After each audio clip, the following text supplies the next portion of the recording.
Peggy 18.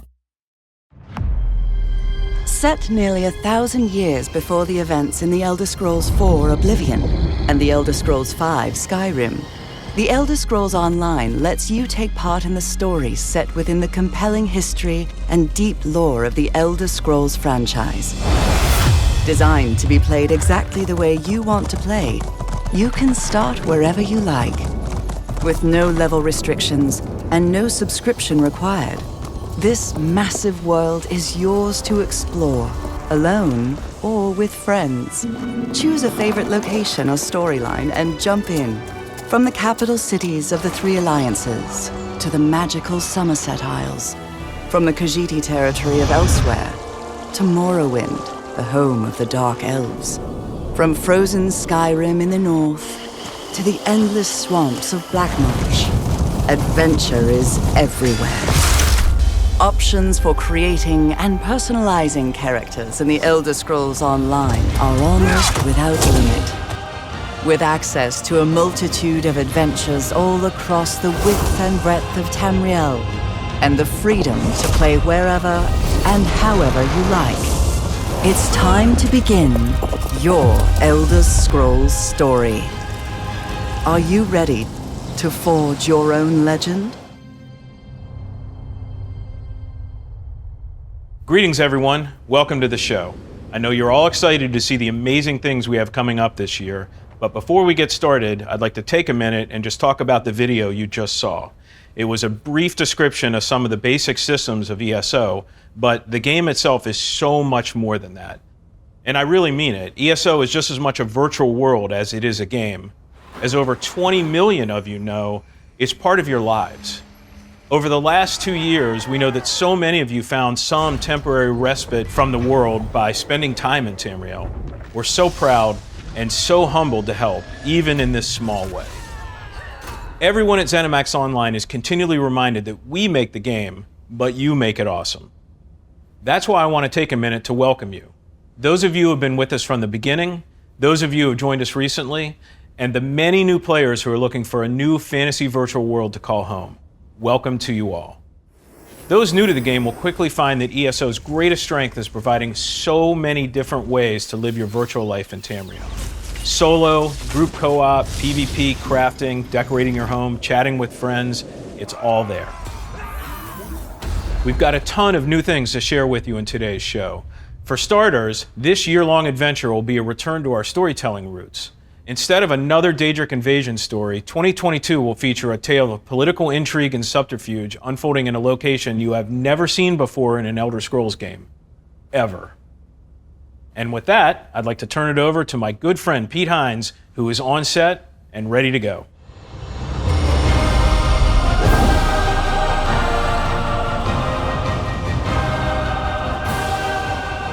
Welcome, everyone, to the 2022 Elder Scrolls Online Global Reveal event. Today, you're getting an in-depth look at the next year-long adventure in the Elder Scrolls Online. And as Matt mentioned, the team at ZeniMax Online Studios is excited to share exclusive new details about a part of the Elder Scrolls that's never been explored before. And stick around for a special ESO Live after the show, where we'll go over the upcoming chapter as well as new details surrounding our first DLC in this year's adventure. With me once again is the one and only Rich Lambert. Hey, Rich. Hey, Pete. Welcome. Thank you. I'm really excited to be here, and hello to everybody back home. Congrats on 20 million players. It's a huge accomplishment. For the folks tuning in who may not know a lot about Elder Scrolls Online, give us a sense of what is Elder Scrolls Online? ESO is an Elder Scrolls game first and foremost, and it is a game about your personal journey through the world. With one Tamriel, we removed all the arbitrary level gates that prevent you from exploring, and you can just pick a direction and go and do whatever you want. And there's a ton of stuff you can spend your time doing. It's not just like go fight things or do quests, but it's really a breadth of content. It is. There's so much to do in Elder Scrolls Online, and it ranges from questing to PvP, housing, crafting, the justice system. There's also loads of group-oriented content in our dungeons and trials. We've also got a number of collection-based systems that players can participate in, so from treasure hunting to antiquities, collecting lore books, and it's just, the list goes on and on and on. It's a massive game. It's an Elder Scrolls game, It is. but it's online. There's a ton of stuff to do, just like you would expect in an Elder Scrolls game. And much like an Elder Scrolls game, it has an amazing community around it that's built up around ESO. Talk a little bit about the folks that have really made this game what it is. They're really what makes the game special. It's the community that makes the world come alive. They are incredibly supportive. They just love sharing their love of Elder Scrolls with other players, and are hands down the best community in games. These folks are truly what make this game special. And, you know, if you want help, they're always there waiting to help you out. But it's really up to you to decide whether you want to play this game by yourself or spend time playing with others. Absolutely. This is an online game, so you're bound to run across other players. But it's your choice if you want to interact with them or not. And I highly recommend that you do so, because the social bonds that you develop with those players can last a lifetime. And if you want to play online, but by yourself, but not by yourself, you also have companions, which are NPCs that you can bring along with you. And what does a companion do for you? A companion is your personal adventuring buddy. They're always there for you, and they can help you out progress through the world. So if you need a little bit of help tanking enemies, you need some extra damage, you need some healing, they're always going to be there for you. So last question for me before we jump in, because I know you're all super excited to hear what's new. You shared some exciting news last year for the Spanish-speaking community, and I wondered if you had any new details to share with those folks about what's coming. We do. So back in October, we announced that Spanish localization was coming to ESO in 2022. We're very excited to let everybody know that it will be available with this year's chapter in June. And we're also excited to let you all know that the Spanish forums for the Elder Scrolls Online are live today. So if you want to come join us on elderscrollsonline.com, we've got the Spanish forums up and running live, and we look forward to seeing our Spanish community there. Great stuff, but I know everybody's ready to get to that new content, so what do you got for us?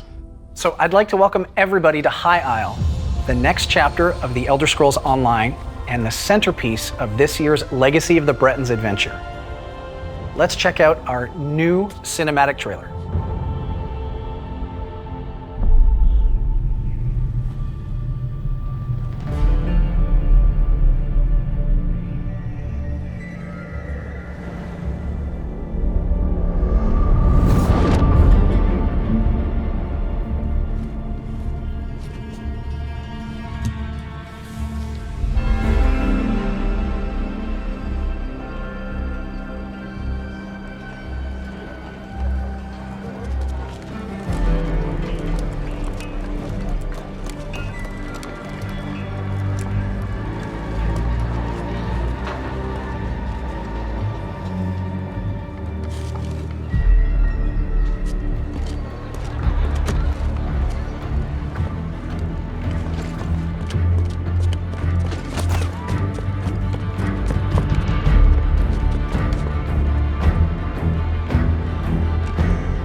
we just got our first look at the Elder Scrolls Online High Isle. Rich, give us a little background on this year's adventure.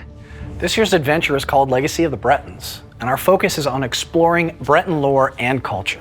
It's a story that's being told over 4 major updates this year, and as Matt said earlier, we're kind of going back to our roots in terms of storytelling. This is going to feel like a classic Elder Scrolls game. The Bretons are this traditional medieval feudal society with knights, noble houses, and of course all the politics that surround that. Politics. Our fans love politics, Rich. Especially in the Elder Scrolls, at least. So for those familiar with Tamriel in the second area, or maybe not, talk a little bit about the Three Banners War and where it's left Tamriel. Sure, so the Three Banners War is currently raging throughout Tamriel, and it has left the land fractured, with all the factions vying for power over Cyrodiil and the Imperial City. And this year-long story is focused on a dream to end that war. It's gonna be an adventure. It's always an adventure. Now, High Isle is a spot that most fans are not gonna be familiar with. It's a bit of an unknown. It is a location that's never been explored before in an Elder Scrolls game. High Isle is one of the 4 islands in the Sisters Archipelago, which is an island chain located far to the southwest of Daggerfall and northwest of Somerset, and has only ever been documented by a single map in Redguard. And it's really, really exciting for us to be able to do something completely different this year, completely new, and we can't wait to share it with everybody. Now, we're focused on the Bretons this year. Tell us a little bit more about the Bretons and their culture. What can we expect to learn in this year's adventure? When you go to High Isle, you are going to see that this is the epitome of Breton culture.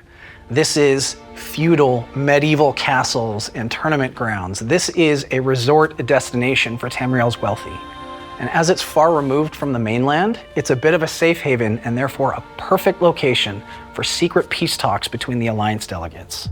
And these peace talks are being hosted by the Society of the Steadfast, which is a new faction led by an extremely wealthy noble in High Isle named Baron Vaquero.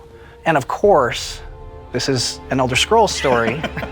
So of course, there are groups out there who stand to profit and gain power due to the war. So any hint of peace talks could quickly result in an opposition and sabotage. Do we know who's behind preventing these peace talks? We do. So there are whispers of a secret society named the Ascendant Order who threaten to ruin the peace talks. They're led by the Ascendant Lord, and I'm gonna leave the rest up to the players to figure out. Ooh, cliffhanger. Now, it's been a while since ZOS had the opportunity to create and add completely new elements to the Elder Scrolls, so this has to be exciting for you and the team. It is amazing. It's fun to go back and re-envision content, but conceptualizing an entire region from scratch is daunting. So who better to talk about that than our art director, CJ Greb, and he's gonna walk us through it. Hi everyone. As always, it's very exciting to be part of creating a brand new Elder Scrolls story. This time, it's the Sisters Archipelago, and it's especially exciting to get to build a little known and never before explored corner of the Elder Scrolls world. Our concept team began finding inspiration for the island's look from the beautiful windswept shores of the Mediterranean. We see stunning waterfalls, imposing cliffs, and oceanside beaches that one would find scattering the coast of the Mediterranean Sea. The landscape highlights the natural beauty of the island, but their civilization as well. Our team knew how important such an edition of the world could be to the deep history and lore of the Bretons, and how important that would be to so many fans of Elder Scrolls. We leaned into the architectural and cultural traditions from medieval and feudal Europe, knowing this could be blended into our established Breton designs from the base game. The dense city streets of Gonfalon Bay and the idyllic coastal palace of Castle Navir are prime examples of the imposing Breton structures and hidden underground catacombs born from that work. Players will also find medieval fanfare and splendor on the tournament grounds where nobility and commoner alike enjoy festivities. The nobles treat High Isle like a resort, and that's reflected in the way the nobles dress. High Isle elite always dress in their finest, projecting their status as not only the leaders of the great family houses, but their barely hidden ambitions to command the archipelago with total power.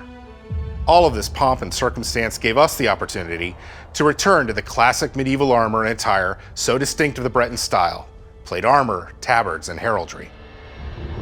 The beauty of High Isle shines like a beacon to the rest of Tamriel, but it can't all be sandy beaches and sunflowers. The dark side of High Isle's success lies directly to the north. There, across the water, you'll find the dense, deadly jungle island of Ammonos. This area serves as a prison for criminals and dissidents deemed unworthy of High Isle. Once inside, there are no guards, no law, and little chance of escape. Good luck. There's more than 2 locations that players can look forward to, as the Sisters Archipelago is an island chain players will get to explore throughout the year. High Isle is one part of the legacy of the Bretons, what we call our year-long adventure. Rich, what else can folks expect? We're going to start this year off in March with the Ascending Tide DLC, and that adds 2 new dungeons. And stories from that DLC set the tone and provide backstory for the events that kick off in the High Isle chapter in June. And of course, this is a year-long story, so we're going to continue it in Q3 and Q4 later this year. And it doesn't matter how much you've played ESO in order to experience the new content, right? Right, both new and returning players can jump in at any time. That's the beauty of ESO. You don't have to level up through years of older content. You don't have to play it in a specific order. You can just jump in and play at your own pace. Now let's hear from our community team on how you can get started with High Isle today. Hey everyone, we're here to let you know that starting right now, you can pre-purchase the Elder Scrolls Online High Isle for all platforms. This new chapter will launch on June 6th for PC, Mac, and Stadia, and June 21st on consoles. And just as a reminder, ESO is available on Xbox Series X and S and PlayStation 5, which features 4K high fidelity and 60 FPS performance modes. If you already own the game, you can get this version as a free upgrade. As for High Isle, you can pre-purchase by visiting elderscrollsonline.com or one of many online retailers. Now, when you pre-purchase the chapter, you'll immediately receive a matching set of the Palefrost Elk mount and the limited-time Palefrost Fawn pet. Though keep in mind, the pet is only available if you pre-purchase now through April 4th. We have a few different ways to hop in and start your adventure in ESO. And if you're wondering which version is right for you, well, we're here to break it down. If you're new to the game and want to dive in right now, the ESO Collection High Isle is for you.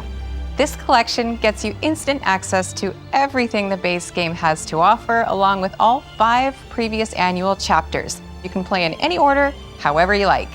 So you can begin your Tamriel adventure today, and of course, you'll have full access to High Isle once it launches in June.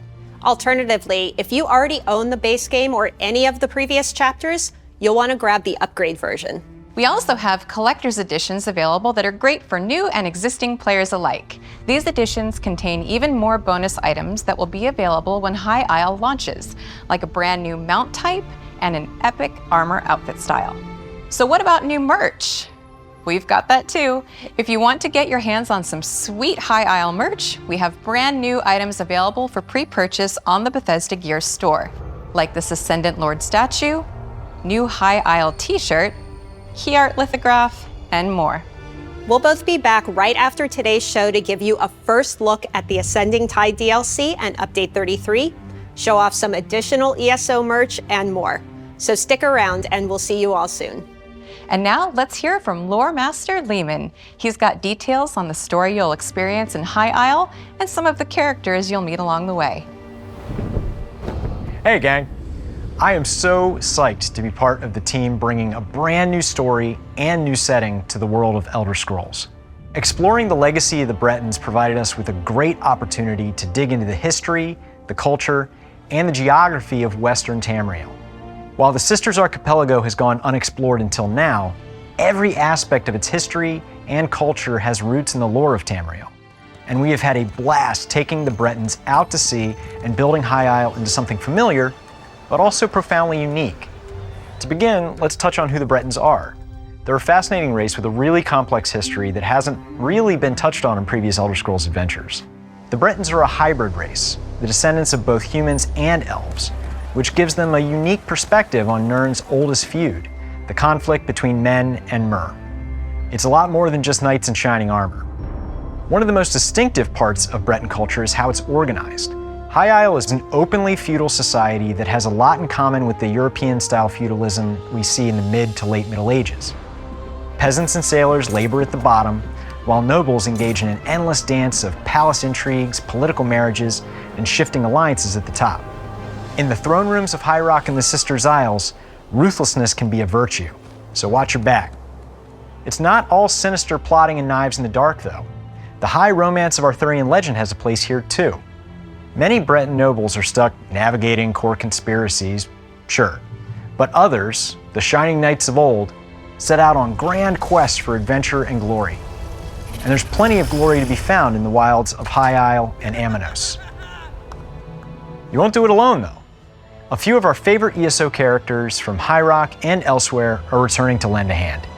Jakarn, professional thief and raconteur, and Captain Zaji, the Khajiit captain of the Perfect Pounce, will both help you untangle the plots of the Ascendant Order. The Zealots of the Ascendant Order are the chief antagonists here in the Sisters. These well-armed fanatics want to bring about a new utopia without crowns or thrones, and they're willing to kill as many people as necessary to make that happen. You'll definitely want to keep an eye out for their leaders too, the Ascendant Lord and his chief lieutenant, the Ascendant Magus. These mysterious rulers may have influence that runs deep in the Sisters' Isles. High Isle is packed full of intrigue, adventure, and exciting Breton lore. I can't wait for you to visit the Sisters. You're really gonna dig it. We've discussed the upcoming story and location for our High Isle, but we have a new game system coming with this chapter as well, and I've been waiting this whole time to talk about it because it features something I love. It's a collectible card game. You're right, and we're calling this new system Tales of Tribute. It's a collectible card game that is played entirely within ESO. This is something I've always wanted to see come to ESO, and I'm super excited we're finally able to add it. So how will Tales of Tribute be integrated into the game? Like, am I playing it wherever I want? Is it certain situations? How does this work? You're generally going to be able to play it anywhere. You'll find it in taverns throughout Tamriel. You can also just go up to somebody and challenge them directly, or you can find a match in the group UI.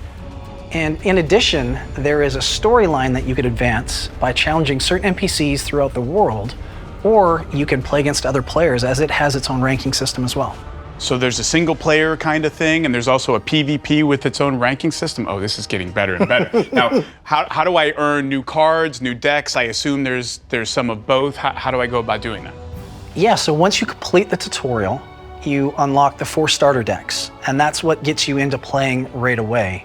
And then as you explore the world, you complete the quests, you will start to unlock and find new patron decks that add to your cards. You will also find unique individual upgraded cards as well. So there's lots of exploration tacked on top of it. So you said this CCG was different than other ones. So which one is this like? Is this a resource building game? Is this a combat game? What am I gonna be doing?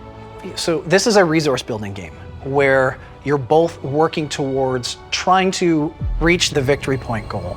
And you can do that in a bunch of different ways. You can use the patrons themselves to curry favor, to help you advance through it. So it's all about strategy rather than combat.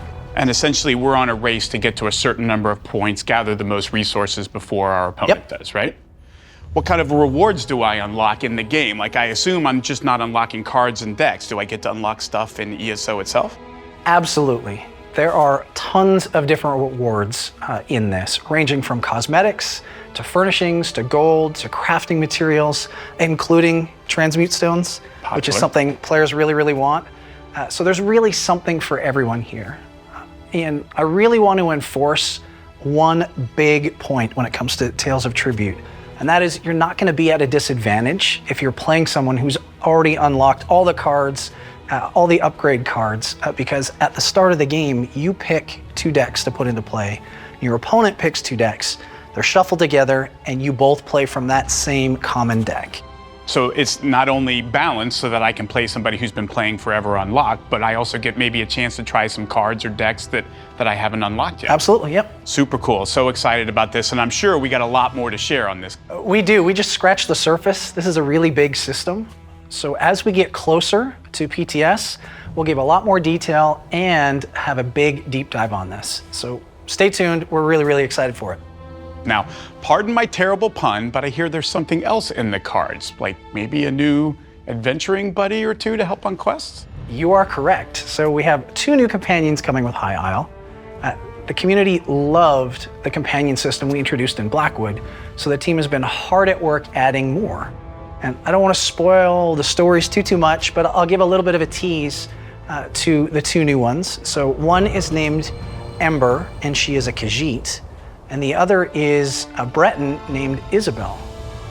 Ember grew up on the streets, so she's a little bit morally flexible, if you will. She's clever, she's a bit wild, she has a knack for magic, whereas Isabel, on the other hand, is an aspiring knight who leans towards the honorable ideal. She's not preachy, lecturing, or stiff, though. She just really wants to do right by players. It sounds amazing. Can't wait to have a new adventuring buddy as we explore the next chapter. Now, before you go, is there anything else? Yeah, there's tons more info to share with you all. I just want to thank the community. We wouldn't be able to do this without them. And I also want to take a moment to recognize the team back home. You know, everybody at home working on ESO. They're amazingly talented and passionate at what they do, and they get asked to solve impossible problems on a regular basis.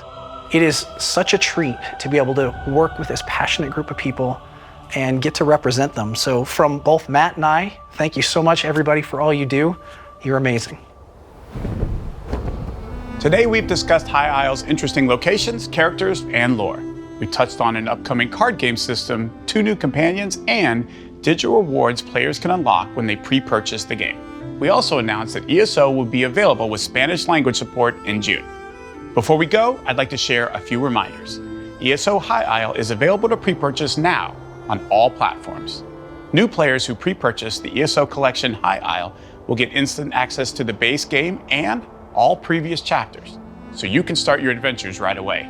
And stick with us for our post-show hosted by Jess and Gina, who will talk more about the things we've discussed here, as well as the first DLC and the legacy of the Bretons adventure. Thank you for joining us. We'll see you in Tamriel.